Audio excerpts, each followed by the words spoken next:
Hello and welcome to your midweek update for Tuesday, June 16th. These have been coming out on Wednesday, but as stated last week, we're going to be releasing these on Tuesday to make some room for another initiative. So I think we'll stick with the midweek update terminology, even though I guess it's not technically midweek, but we're not gonna change the messaging at this point. We have a few things to get through. Following the email that you receive with this one, you'll be getting another email which outlines some things in more detail. But I want to start by clarifying where we are in relation to coming back to in-person services.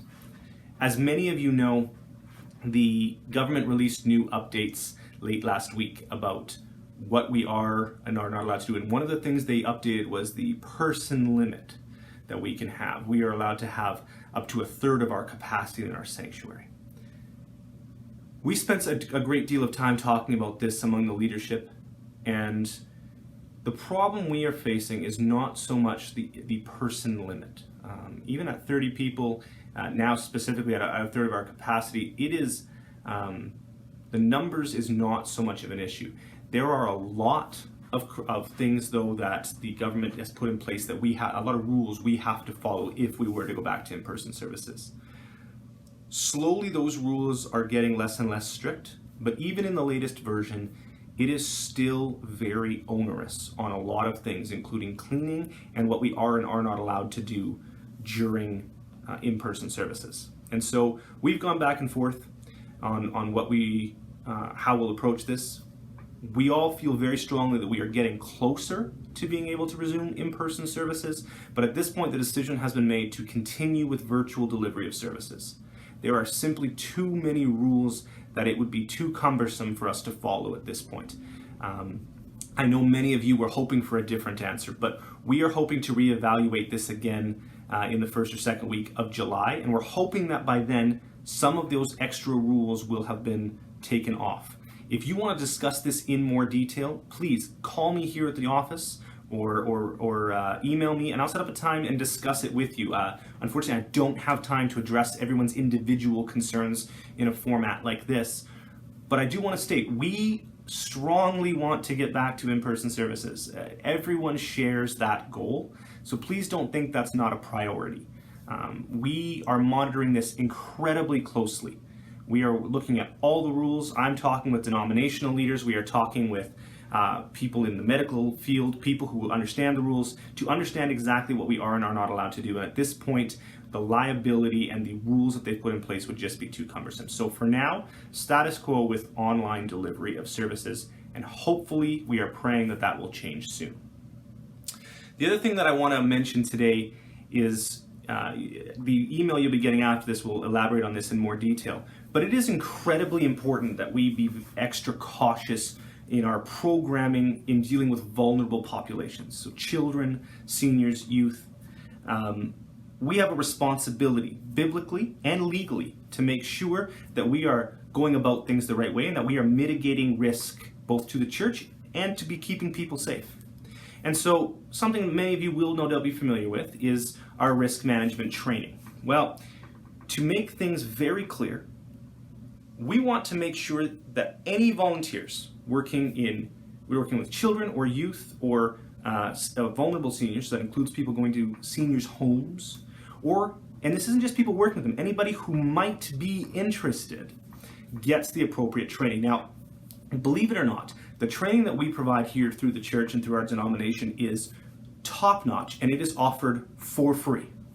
I know that seems like it should be the case, but that is not the case in a lot of churches. A lot of organizations make people pay for this kind of training. So here is what we want to be clear about. Whether you volunteered last year, so whether you're a returning volunteer, or whether you would like to be a volunteer, or whether you simply think there's a possibility that you might like to volunteer down the road, you must take part in our risk management training this summer. It'll be later in the summer, probably in August. We're working out those details, and we will get them so you can plan far in advance. But unfortunately, there is simply no way that if you don't take part in our risk management training that you can work with any of those populations. There is a few other criteria that must be followed, but they will be outlined in that training. But this is a 1 or 2 day seminar. We're bringing in an expert from the CBWC to do this training, and it is incredibly important that this is made a priority. So, if you are someone who volunteered last year, please don't make an assumption or don't allow your ministry leader to assume that you are coming back. Have a conversation with that person. If you work with youth, talk to Crystal. If you work with children, talk to Kyla, or in the case of Kids Club, talk to Val. Talk to them to have a conversation and explicitly state, I would like to come back and volunteer. What are the criteria I need to meet? And they will be able to set you in the right direction. If you are confused about who to talk to or whether this pertains to you, call me here at the church office, send me an email, and I will set you straight. You will get, like I said, another long email that will be sent out shortly after this, the email containing this video that will outline that in far more detail. Lastly, I know I'm taking a lot of time today, but last thing, you have until Saturday to complete this contest. And I have to say, I for one will be very interested to see who wins. It was a spur of the moment thing that I thought would be fun, and it has taken on a life of its own. So you've got until Saturday to get me your lists to get the book of your choosing from my shelf. And you can get that to me any way you like. That was a lot of ground to cover. That was a lot of heavy stuff, some disappointing stuff. What we are doing here is important. The things that we are doing to try and further God's kingdom on earth are important, eternal matters. And so it's important that sometimes we do things the right way, even though it's heavy. I'm hoping that we'll be able to add a little bit of levity and a little bit of encouragement later this week. Be on the lookout on Thursday for interviews with 2 congregants. I just completed the first one, and you're not going to want to miss these. It'll be a nice update on people in the congregation who you may not have contact with these last few months. In the meantime, God bless you all, and I hope that you have a wonderful week.